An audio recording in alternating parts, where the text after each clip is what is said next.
Good evening and welcome to the TNT Show. I'm John Drummond and I'm your host for the next 60 minutes. You know, it's been another great day for British democracy. Today we hear that 40 peers in the House of Lords have failed to complete a simple form requiring them to state their outside business interests. It's probably just as well they're not applying for welfare. Thanks for joining us this evening. Tonight we'll be talking to theology professor Paul Middleton to get his take on matters spiritual and temporal and on what's happening in Scotland and so much more besides. And he's taking your questions live.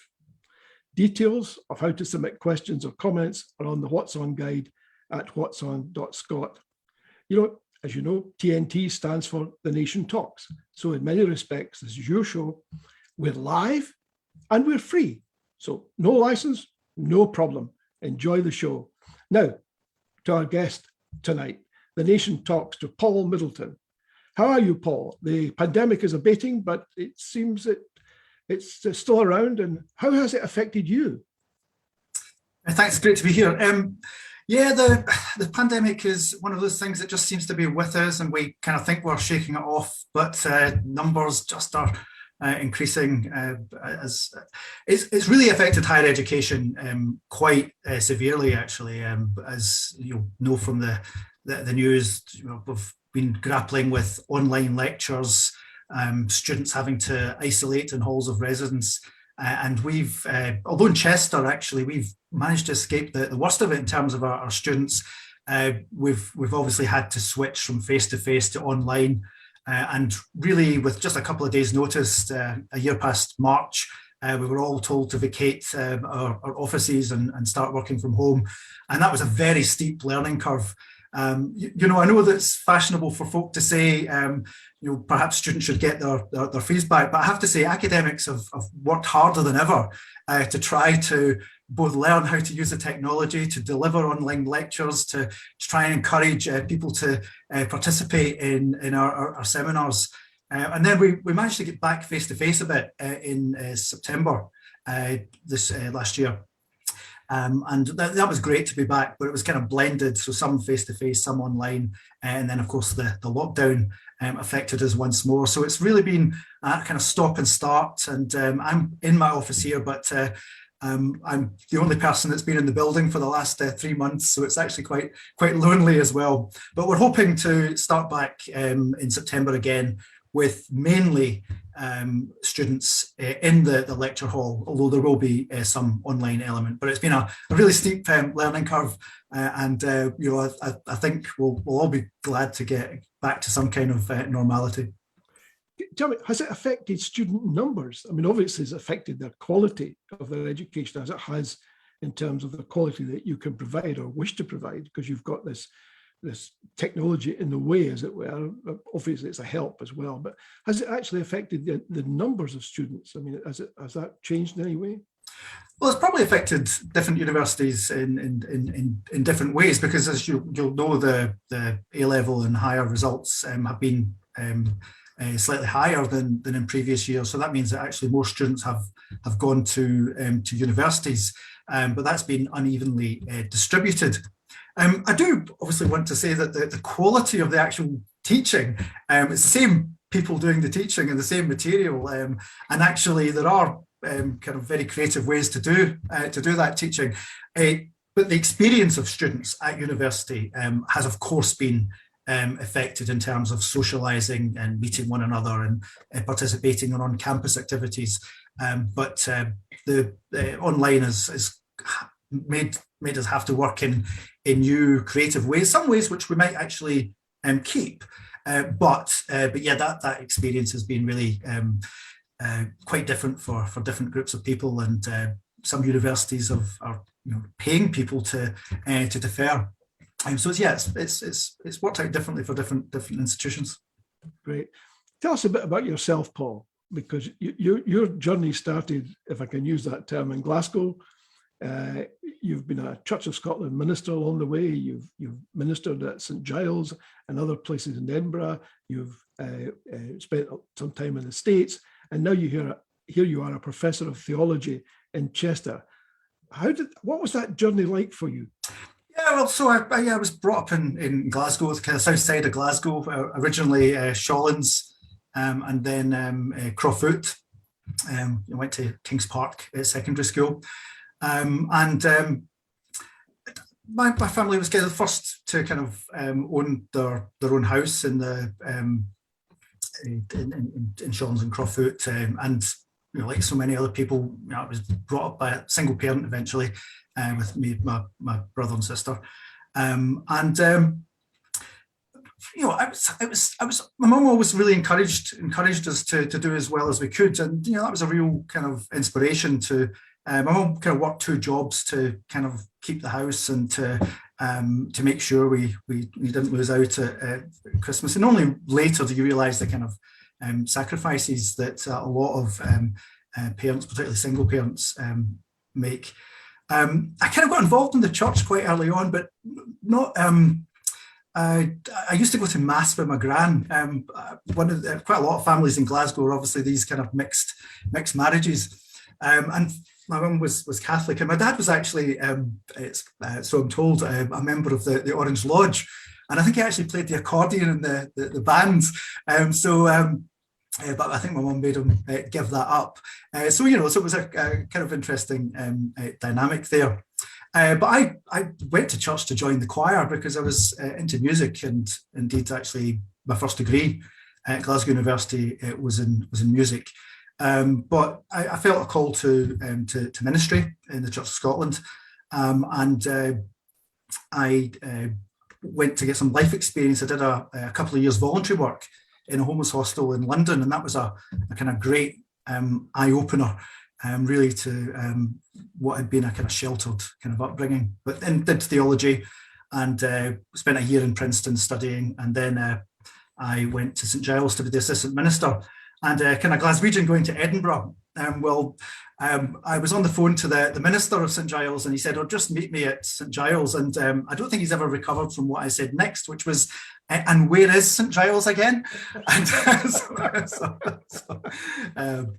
And then I did a PhD at Edinburgh, and got a job down in Wales, in the University of Wales, in remote Lampeter, and came up to Chester about 11 years ago.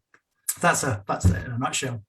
I mean, that's quite a varied journey in many respects, because here you were ministering at some stages, you were helping in hostels on another, and I assume that the latter was fairly basic. That was really hands-on, I take it, when you were helping people in a hostel, because they come to you and their problems are in your face, as it were. Yes, I'm not even sure you'll probably be allowed to do this, because I was a volunteer, and I lived in a hostel with 5. It was a hostel for young single homeless men, and we had a similar one for women as well.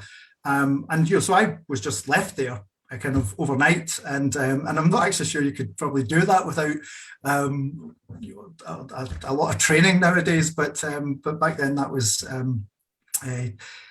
But it was a great experience, and did people just walk in just off the street? No, people would have to be referred, and we had only 5 rooms, so it was supported accommodation. It was actually a faith-based hostel, which was attached to a drug and alcohol rehab just outside Reading. There's a question from Ruth Hanratty. She's saying, "Does Paul know of Tom Scott and Bob Kernahan?" I don't. Tom is described as a minister. Well, there's probably about 1,000 ministers in the Church of Scotland. So, I thought it's one of these things you kind of look across the assembly and you might recognise folk. Yeah. Oh, by the way, don't worry, Stephen. We'll be coming to your question shortly. Stephen's got a question on the timing of an independence referendum. But I wanted to ask you, which of your roles have you found the most challenging, and why? That's a really good question. I mean, they've all had challenges at different kinds of challenges at different times. I mean, obviously,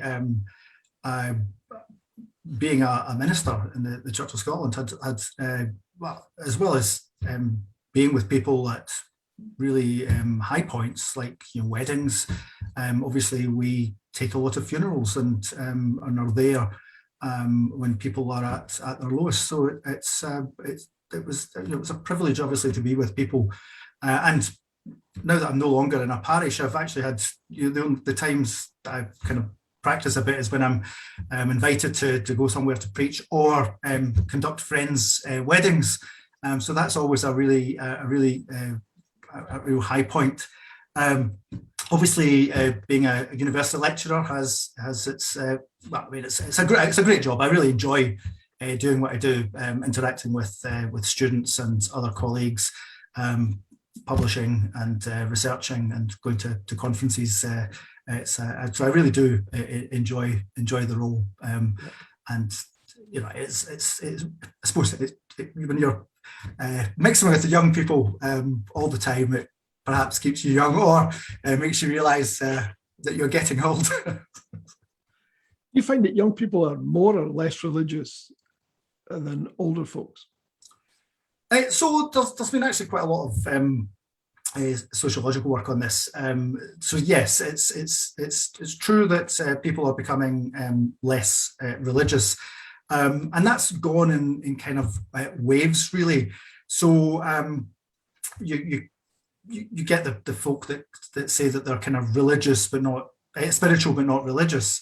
Where that's kind of aware of kind of spiritual things, but it doesn't manifest itself in any kind of belief in kind of organized religion or so on. So certainly as the generations are going, that's certainly the case. I mean, now there's a phrase called the nuns, which are NONES rather than NUNS. Kind of easy to get mixed up when you're talking about religion. These are people that are that haven't so much rejected religion, but just really haven't kind of considered it. And that's a stage on from the kind of atheist movement, the new atheist movements from like Richard Dawkins and so on. The generation now would actually find somebody like Dawkins quite intolerant because the nuns tend to be actually very tolerant of different worldviews. They just choose not to really pick one for themselves. So it's kind of it's an interesting challenge for churches and religions going forward, because you can't really assume that people have got that same kind of notion of spirituality anymore. Yeah. Here's a question right out of left field from Jock Gibson. He's asking if you have any theological or spiritual opinion on the jailing of Craig Murray. I did say it was coming out of left field. Yeah.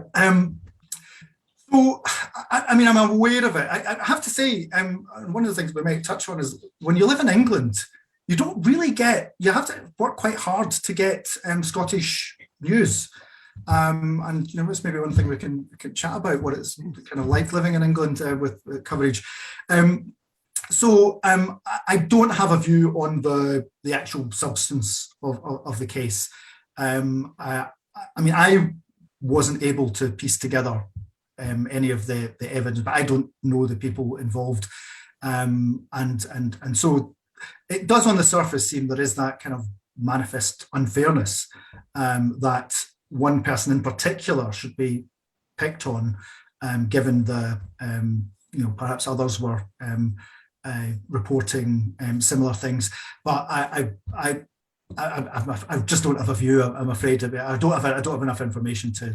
Well, let's talk about the larger point that you made there about having access to what's happening in Scotland, because you have a very active view on independence, which we'll come on to in a second. So it must be a particular burden not to have available to you pretty much straightforwardly the data that's available to everyone in Scotland. I mean, it's the Craig Murray thing was in all the papers. It's commonplace, and yet here you are. Even though it was, front page news, it wasn't covered elsewhere. So, what's your general view about the way Scottish affairs are dealt with? Yeah. So Scotland really only is covered in the kind of UK news when something something happens. So obviously the run up to the referendum in 2014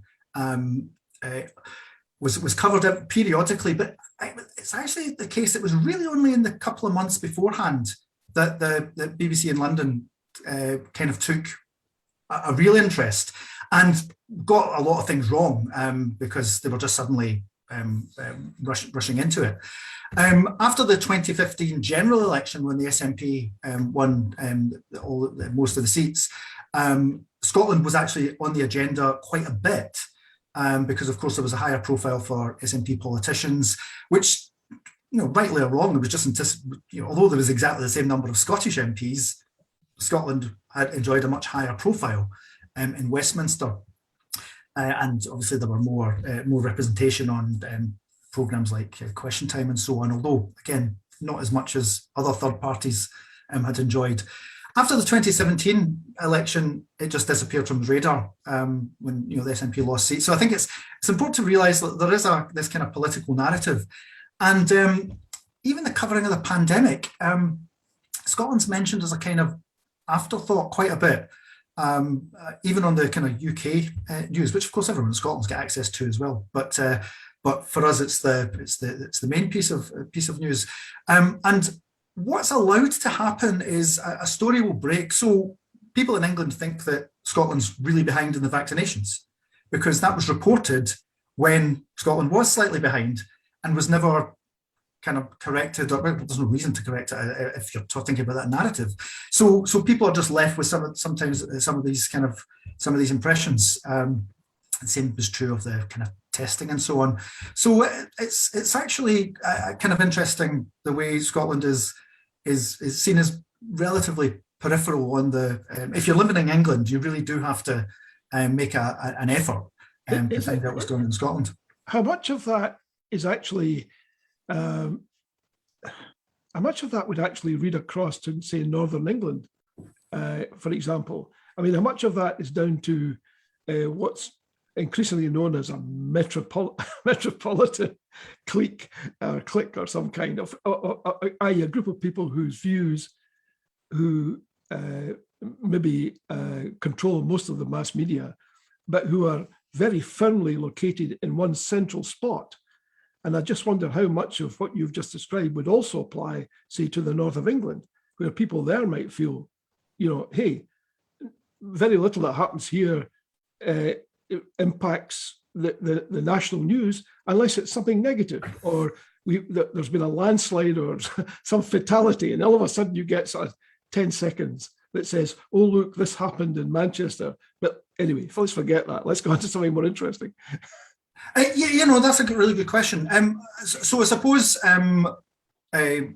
issues like health and education and transport and so on, these are kind of England-wide issues, and they are kind of reported as if they are kind of Britain-wide. And so Wales is obviously in the same boat as Scotland in many ways.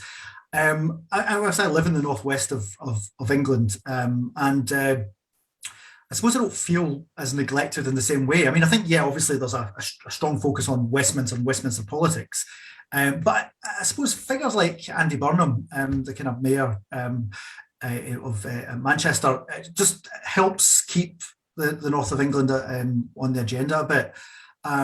So it's not, you're right that the agenda, of course, is set. And I'm not even saying this is a particularly deliberate thing. It's sometimes it's kind of carelessness that on the kind of UK news, a health or education story will be reported without any acknowledgement. This only affects one of the nations of the UK. So I think that's what I mean by Scotland, Wales, and Northern Ireland as well. Probably even more being on the periphery. But you're right that there is a certain London-centric bias in, I guess, what might be regional London news might be covered in a way in which. Yeah, because I'm looking at the piece on the Times where the Archbishop of York is calling for a re-evaluation of the English question. And he says that he actually accuses London of being run by the metropolitan elite, labeling people who are proud to be English as backwardly xenophobic. I mean, he clearly has a very strong view, and presumably because he has a seat in the House of Lords, so he's in a position to not just be a member of the church, a very senior member of the church, because right now he effectively is head of the church, as the Archbishop of Canterbury is on sabbatical. So it seems to me it's important that what he says is listened to, and he's really quite critical of the north-south divide, and particularly the rather interesting language that people in the south use about people in the north, and certainly I've noticed that too. You know, it's not been a central thing necessarily, but I've listened to the tone, and I've thought, well, that is regrettable. I'm not sure you can just sort of take a big bunch of people like that and regard them as one. You know, if you did it about the south, people would be very upset.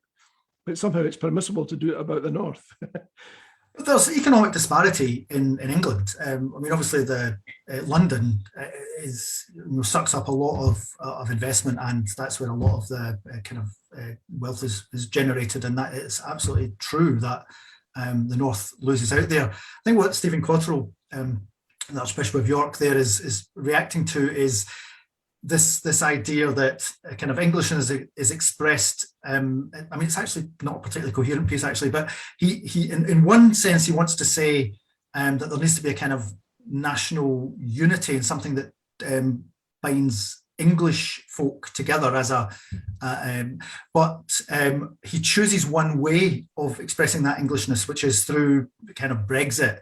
And what he's suggesting is that people in the south, not London in particular, kind of criticising the north for being, Brexiteers, which they interpret as xenophobic, and that particular way of being English. I mean, I'm not persuaded that that's necessarily the best way of being English. I mean, I think this is something which has been covered in a lot of newspapers, columns, particularly since the Euros, which encourage people to be English in a kind of different way. I mean, Gareth Southgate, I thought and the whole England team, I thought were real heroes and gentlemen, actually, in their conduct and this kind of more inclusive way of being English. I'm afraid it didn't quite manifest itself in being able to support England in the Euros.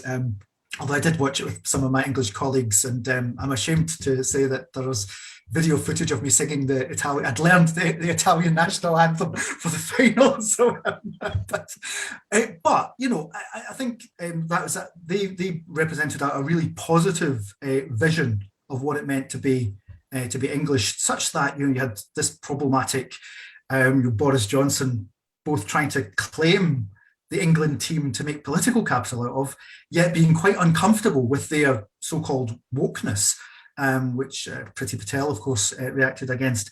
But what Stephen Cotterill is trying to say, I mean, he longs for this kind of time where English and Britishness were effectively synonymous. And a lot of my kind of educated, kind of middle-class Guardian reading English friends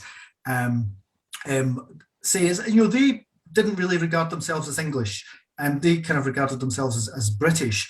And they kind of get why folk like me and other Scots get really annoyed by Britishness and Englishness being kind of collapsed together. So what the Archbishop of York is basically saying is, if to counter devolution in Scotland and Wales and Northern Ireland, if you basically regionalise the whole of England, then kind of Scotland and England disappears into this great kind of Britishness that's held together in some kind of, I mean, he even says that, Scotland playing England, he was struck by Scotland and England in the Euros, where Scotland sang Scotland the Brave and England sang the UK national anthem. But his dream of Scotland and England having their own anthems and then joining together to sing God Save the Queen, I suspect he's...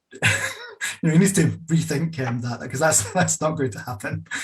Yes, but it's a problem that he's trying to address. I don't think it's the right way of addressing it.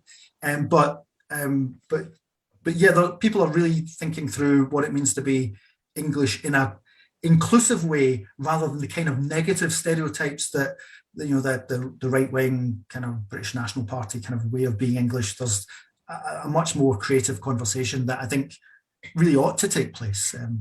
Yeah, my sense of it, reading the piece, was that he identified a problem, but his proposed response to that problem, or solution to that problem, struck me as naive. He says, for example, people should focus on institutions that bind them together, and he gives examples as the monarchy and the church. A lot of people would say, well, I don't know about that. So he moves on to say, okay, the NHS and the BBC. So I wondered if he quite thought that through, or whether, having identified the issue, he then maybe moved too quickly to looking at one or two areas which he thought might actually resonate. I'm just not sure. The union hangs on cash in the attic. Okay. That's what it rather sounds like. It's just sort of, and that may well have been the case 10, 15 years ago, perhaps. I'm just not sure you could get the same traction in Scotland by saying what he said. I think it would produce a pushback. It's a very Anglican way of thinking, actually. Naive.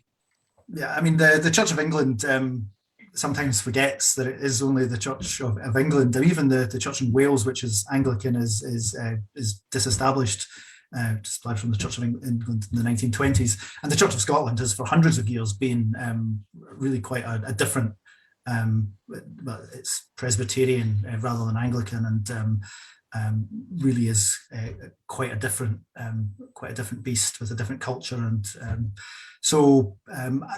he's the problem. He has identified a problem, and he's taking part in this debate about Englishness. I don't think the vision of Englishness that he is promoting is really particularly helpful, and to just focus it on Brexit, because at the end of the day, although a majority of people in England did vote to leave the EU, it was still quite narrow. And it's not helped by the fact that I suppose the Brexit divisions are along other kinds of lines, like age, for example, and education.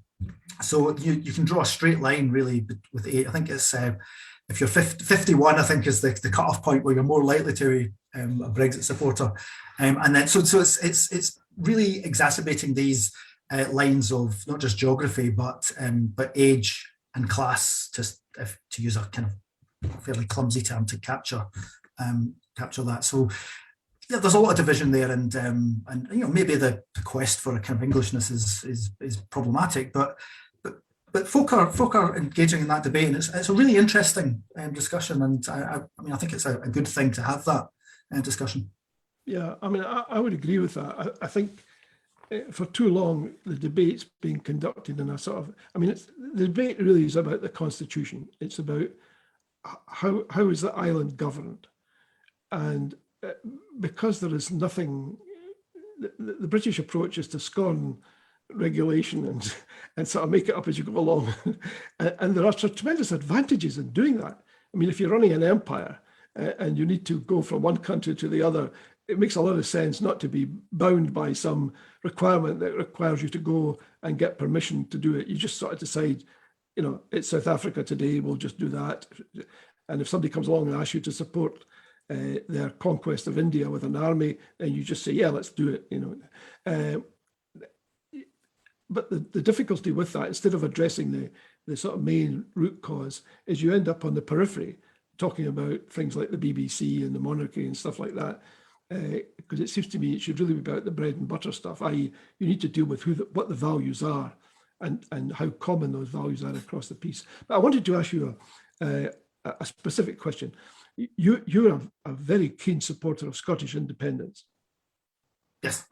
How did that come about? Why? Because there's an argument that says, well, you're based outside Scotland. Maybe that would serve to attenuate that feeling. But in your case, it seems to have amplified it. Yeah. So when I was younger, I kind of felt I ought to be involved in politics, and so actually I joined the Labour Party as a teenager. So I was in Glasgow Cathcart, and went along to a few meetings. I can't actually remember when or why. I mean, I stopped being active, but I think it might have been over ID cards, which of course never materialized, that I decided that I would stop paying the membership. I suppose one of the kind of interesting things when I was younger is folk, regardless of their view in the Constitution, would just simply regard themselves as Scottish. I mean, I remember when I was in the Strathclyde Schools Symphony Orchestra, we were playing on the last night of the school's proms, and we were staying in a hotel, and we all filled in our forms that said nationality, and we all put Scottish, with not me making a point. That's just what we just unreflectively, that's what we thought of ourselves. We all had to fill in the cards again, which of course generated a sense of grievance there. I started to support the SNP and independence. I think really once I moved to Edinburgh. I think that was the first time so I was mid-20s by that point, and then joined the SNP. And I think my attitude to kind of independence is it's just normal. So we get kind of the whole kind of nationalism or patriotism. Patriotism just leaves me cold. I mean, I don't really know what people are talking about. You know, when I think it was Gordon Brown that really first started talking about patriotism as opposed to nationalism, and I don't really know what the difference is, to be quite honest. But I suppose the main argument for me is the democratic argument. I think a country ought to get the government it votes for.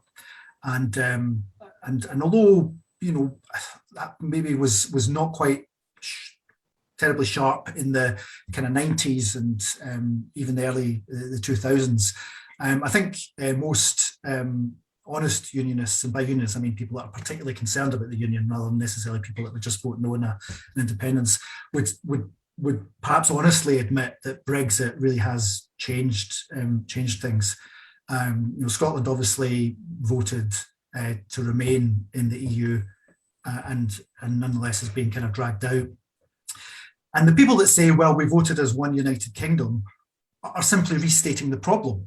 It's, well, what's the significant political entity? You know, is it Scotland or is it the UK? Because to frame the argument that way, to deny there's a problem, is just simply to say you're effectively a British nationalist rather than a Scottish nationalist. And by nationalist there, I'm not using it in the kind of ethnic sense. I think most unionists are soft, civic British nationalists. They simply see the British state as the kind of primary political entity. So I was actually, for a year or two, branch secretary of the Edinburgh Central branch of the SNP. And you know, one of the things that I was reflecting on, I think I was secretary in 2000 when we were choosing the candidate for the 2003 election, and I think the result of the vote was 8-7. So there were like 15 people there, and you know, obviously following the referendum and the kind of mass membership, I you know, the figures for the Edinburgh Central.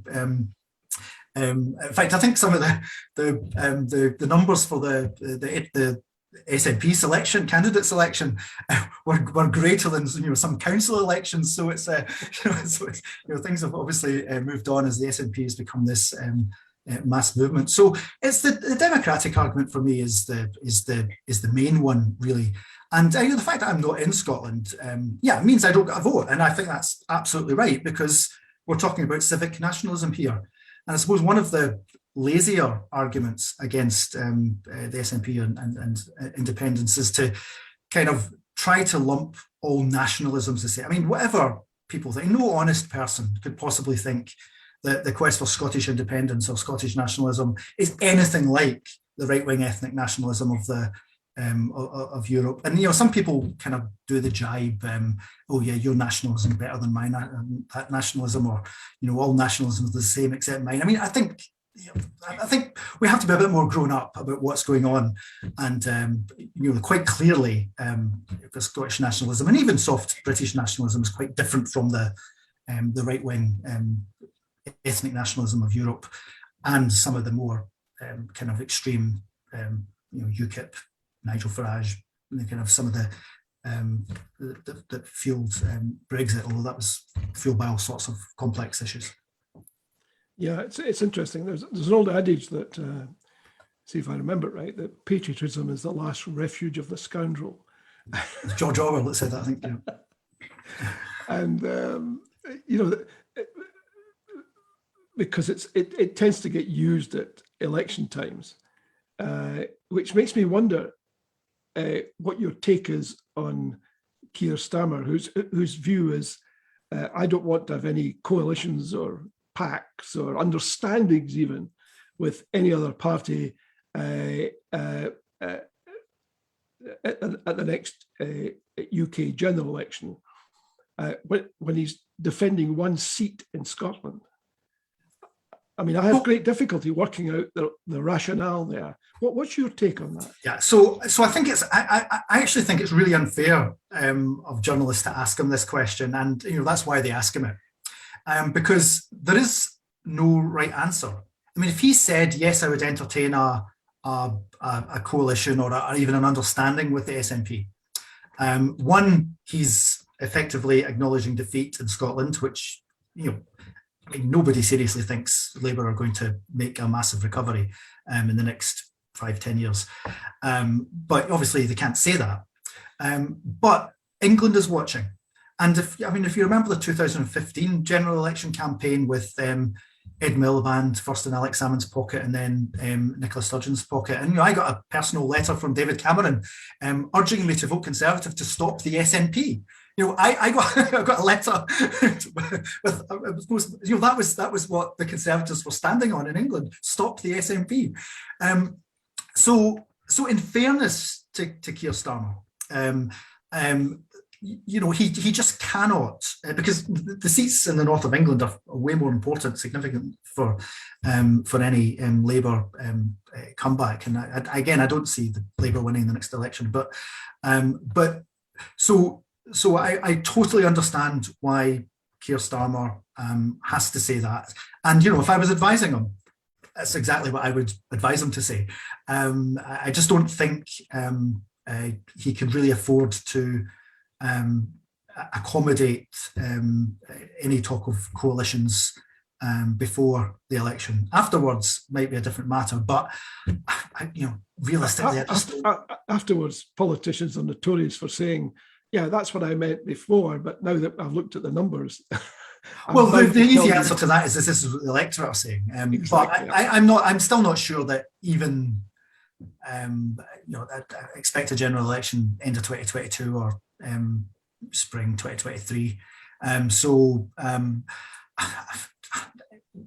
I vote Labour in England. So I'm quite happy to vote Labour. But I just, hand on heart, find it difficult to imagine the scenario where they're going to be in a position to form a government, even with a... So you vote Labour in England. Have you ever had the MP that you voted for in Chester? Yes. Really? Yeah. We have a very good Labour MP, actually. He had there was a tiny majority in 2015. I think it was the smallest in England, actually. That's what I thought. 90 or something like that. We had a Conservative MP before that. And then actually in the 2017 general election, massively increased majority and then in 2019 it reduced slightly, but still about 7,000. So yeah, it's a swing seat, but it's a comfortable Labour majority at the moment. Yeah, it sounds like it. Here's a question from David. He's asking, was liberation theology in Latin America any influence on your political development and embracing Scottish independence? That's a really good question. So for people that maybe don't know about Latin American liberation theology, it's the main thing about liberation theology. It's kind of the education and the involvement of the poor, where people actually become conscious of their own experience and the need for change. And so it's very much a bottom-up grassroots movement that then takes a powerful hold. So I know that some people do interpret kind of Scottish independence as this kind of liberation movement, or the same way as other nations got independence from Britain. I think I don't really kind of look at it that way so much, although sometimes I think that language is appropriate with the way Westminster controls. The Conservatives keep saying Scotland's got two governments. Well, yes, one we voted for and one we didn't. So it's, I don't actually think, well, what are we getting independence from, I guess? Because, Britain, we are part of that imperial kind of project, I guess, Scotland. But, I don't even think I measure up the union in terms of this in the bad column, this in the good column, and come to, I think the union is just one of those things whose time has just come. It's probably past its sell-by date. What we're now seeing is cooperation, stronger cooperation amongst independent states.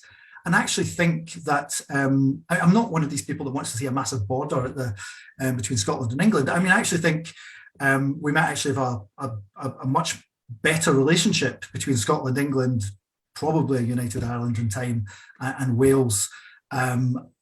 In the same way as the Nordic countries are Scandinavian, because I've got no problem saying in some respects I'm British, but that manifests itself in a kind of cultural Britishness when I'm abroad. I don't regard Britishness in any way as a kind of state identity. I mean, I'm Scottish first. I'm probably Glaswegian second. Do you see it a bit like the description of Norway, Sweden, and Denmark as Scandinavian?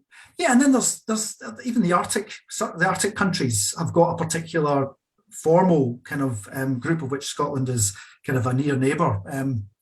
So I think we could actually. So all the arguments about there's family bonds of family across the United Kingdom as an argument for the union is kind of nonsense. I mean, I think those friendships would continue and actually might even be stronger. I mean, I don't regard my aunt who is Irish as foreign.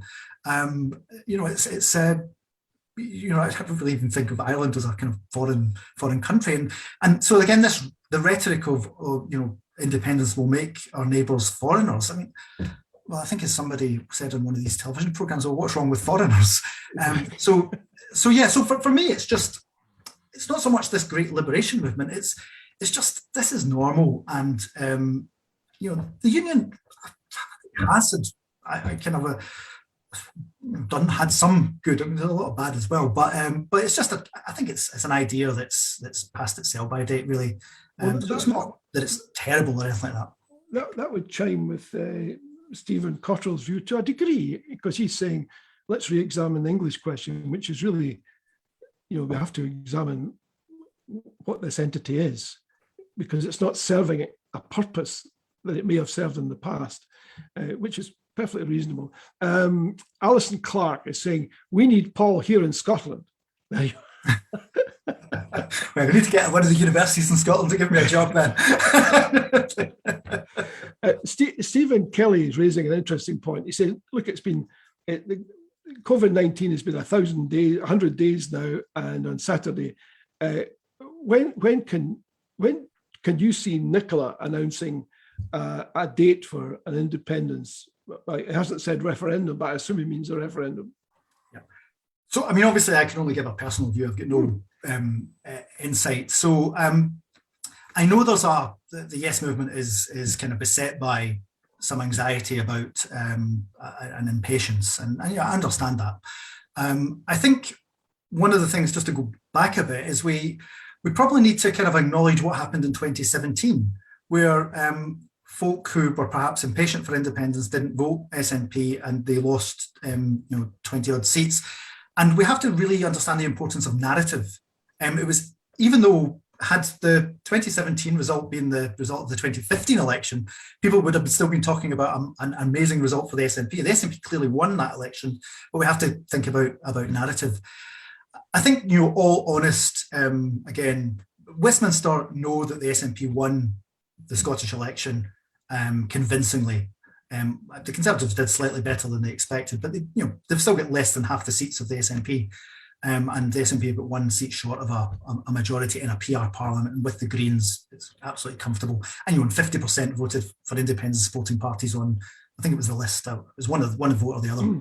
Yeah. So there's a clear mandate, and I think Westminster acknowledge that privately, if not publicly, and they're preparing for a referendum. So I'm absolutely certain there'll be a referendum within the current Scottish parliamentary term, which I think finishes in 2026, isn't it? The fly in the ointment is the general election, because if it's going to be 2022 or 2023, that kind of gives Westminster the Westminster government a date by which they can just keep saying no. But then after that, depending on, and that gives them one more shot at an election, which again, I think will be really quite critical for the SNP, for the narrative. I suspect the wheels for a referendum will be set in motion before that, because I don't think we can wait that long. So I expect, although I have absolutely no inside knowledge, I'm not part of, I think it's wise to be patient to get this right. And I think what Nicola Sturgeon has done incredibly well is to internationalise the Scottish independence question, because I think by her presence in the international stage, and I really don't get the detractors of Nicola Sturgeon. I think she's head and shoulders the best politician in Britain, and I think the SNP have been really fortunate to have Alex Salmond and Nicola Sturgeon, and two incredibly talented politicians. There is support for Scottish independence internationally, which perhaps wasn't there before. So I expect, what are we just now, end of 2020? I would hope that the wheels will be set in motion in the next few months. But I think we have to acknowledge that COVID has been a trauma. And for many people, the thought of independence will be traumatic as well. And I think we have to respect that. It's a perfectly respectable position not to want independence. But for those of you who do want independence, I think we have to be patient with our fellow citizens and get COVID behind us. So perhaps it will be on the new year agenda. I know people really want to move quicker than that, but my honest belief is that we have to take people with us, and it's persuading the 10% that's kind of pragmatic. I've actually a very good friend who I use as my kind of litmus test, and he voted SNP but no in the referendum, and he's basically saying he's not particularly necessarily sold on independence, but he doesn't think this halfway house is working. So it's either remove the Scottish Parliament or independence, and realistically for him that means that pragmatically independence is the way forward. So there'll be a lot of people who will be perfectly pragmatic about this, and these are the people we have to. So I don't know what the audience for this kind of program is. So I don't know if people are now all shouting and typing all sorts of profanities in. But that's my honest opinion is that it probably won't take place before the next general election, but will take place immediately, probably more or less immediately after it. But we have to be aware that gives Westminster one more go at getting a good result. So that's my honest opinion. It's very divided in Scotland. I think you touched upon an important factor, which I'm not sure gets the traction that it deserves. One of the ways you keep people together in difficult times, particularly when you don't know what might the shape of things in the future, is you give them a story. You give them a story that says that this is what we're trying to achieve. This is the way we're trying to achieve it, and you say it over and over again, and you give people, and that's hugely attractive to people who are particularly because we don't have a story for the whole of the UK now. It's just gone. That's if it did exist, it's now, as you say, it's passé. It's a dead parrot. It's nails to the perch, but it's gone. And I think what needs to happen in Scotland is there needs to be a story that enables people to connect with the way forward, because it's very empowering if people feel that they're heading in a direction that sort of makes sense.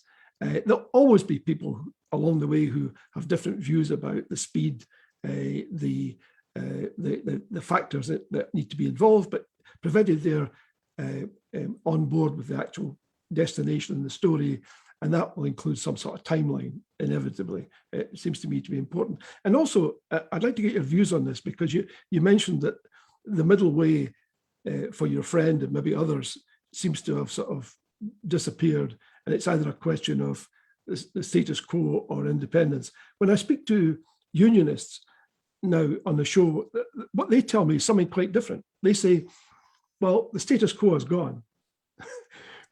What needs to replace it is home rule. So what people should be offered is a choice between home rule and independence. And when I ask them to define home rule, we end up all over the lot. It's like, however you define it, it's not consistent. Yeah, so just to clarify, my friend is basically saying it's either scrap the Scottish Parliament or independence. And of course, exactly. The Parliament's not always scrapped. So it's not the status. And you're right, the status quo isn't there anymore. And I think the big difference with the next referendum is that people have now been able to imagine a yes vote. And there was that poll, although yes was, I think, on 48%. When people were asked what they thought the result would be, more than a third of people who planned to vote no thought that yes would win. And I think that's actually quite significant. I know that some of the headlines said if it was held in the next 6 months, but I think that was just, I don't think that was the significant part of the question. And the more people imagine independence, and the more people imagine that yes will win, then I think actually that will have its own momentum. And I think that's going to become greater. I think it's going to be very difficult for those who campaign for a no vote this time, because they can't really use the same argument before. The status quo is gone. Brexit has changed everything. It's just as much of a risk to vote no, frankly. The question about whether home rule should be offered, I would just simply reject that. I think the question will be exactly the same, and actually I think what people on the yes side are entitled to say is, give us your best offer, and that's the result of a no vote. So, rather than some nebulous vow, you need the legislation passed what a no vote would mean, and I think that I think the vow had probably had about 3%. I don't think it swung it entirely, but I think that's I don't think home rule or as close to home rule as possible.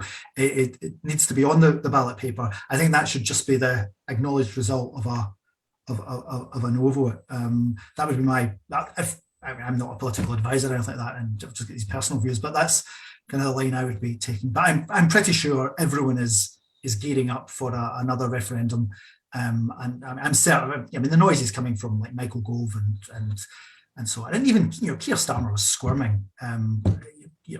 He's advocating. Those who say there shouldn't be a referendum in the next 5 years. Well, that proposition was put to the people in the election a few months ago, and it was defeated.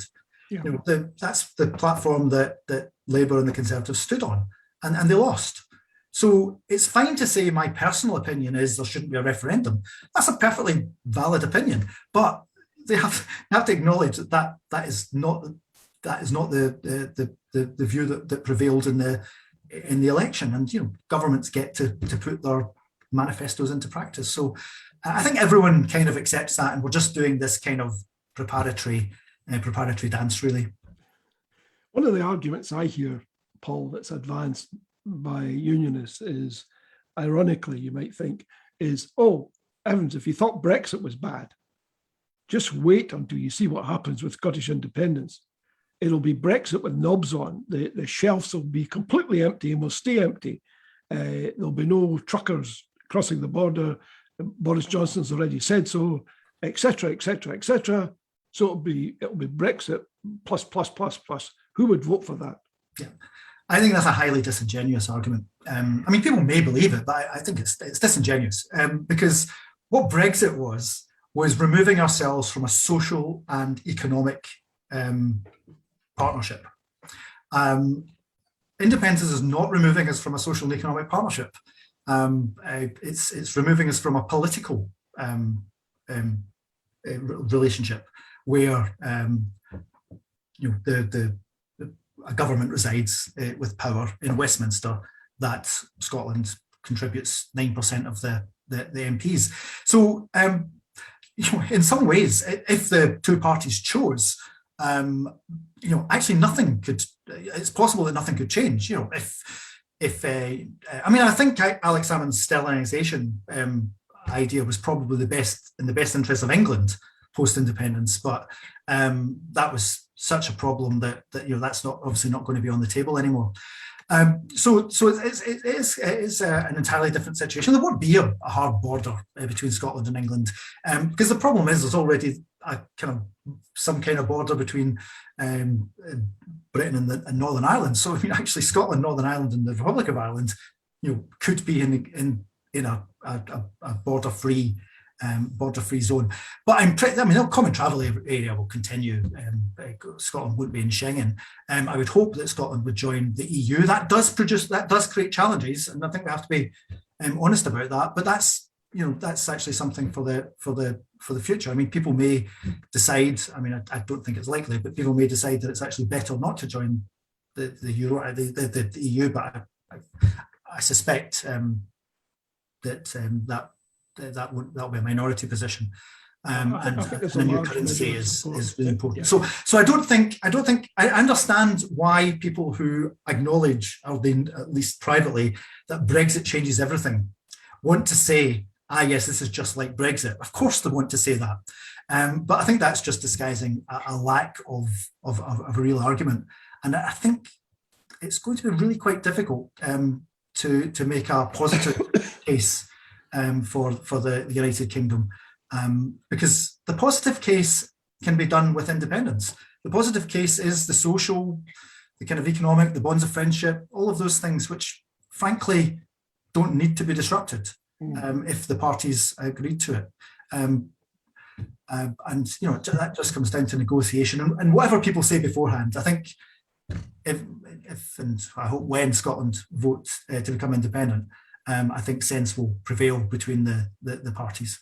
Oh yeah, there'll be a 2 to 3 year period of establishing the norms, as it were, and all the people who said that they couldn't work together under any circumstances will spend those 2 or 3 years working closely together. Well, it's in everyone's interests. I mean, that's the way it tends to work out. This is going to be the worst thing under the world. Oh, hold on a second, it's not quite so bad. Now that the people have spoken, we have to accept their verdict. Well, we're sort of running out of time a little bit. This has been very interesting, Paul. Thank you very much indeed. Do you have any last but perhaps brief message for the audience? I suppose people are entitled to their views, but what I would urge is that people maybe just bring down the rhetoric a wee bit within the Yes movement, because it is really kind of, I think, disruptive and not helpful that people are at the throats. Remember, the SNP have been elected as a government as well, and they have to deliver on those government promises, but it's perfectly fine and perfectly legitimate to push that government to announce when it's right a referendum on independence, which I hope everyone will get together and vote yes. But there might be that fly in the ointment with the general election, and if that comes along, I think everybody will have to vote to make sure that the SNP have a convincing showing to lead us to that referendum and to a yes vote and to independence. Excellent, wise words. Thank you very much. Well, our time's almost up. A big thank you to Paul, and a big thank you to all of you out there for joining us tonight. And thank you for your questions. We've tried to take as many as we possibly can. I hope you've enjoyed this TNT show. As ever, we have more formidable guests lined up for future shows. This is the place for the big hitters, as you've just seen tonight. And remember, Indie Live What's On Guide at www.whatsonguide.scot. You'll see all the details of the forthcoming shows, I just want to tell you about next week's show, which features special guest Dr. David Patrick, who will be joining us from South Africa next Wednesday. So do make a point of joining us then. He has some very interesting views indeed. And put it in your diary now, because you'll regret it if you miss it. Honestly, I can guarantee that.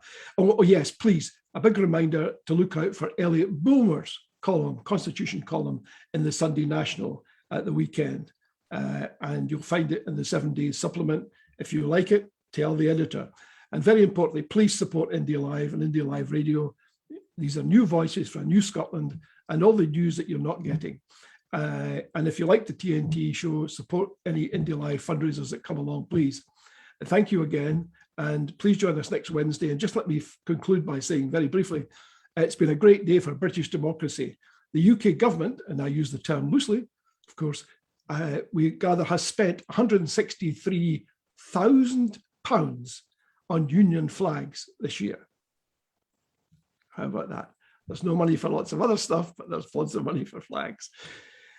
Please, I'd like you to please join me in thanking tonight's producer, Paul McCartney. Thanks very much, Paul, for all your help and support. And do join us next week. And just as a final thought to all of you, please stay safe and take care. Thank you again. Good night.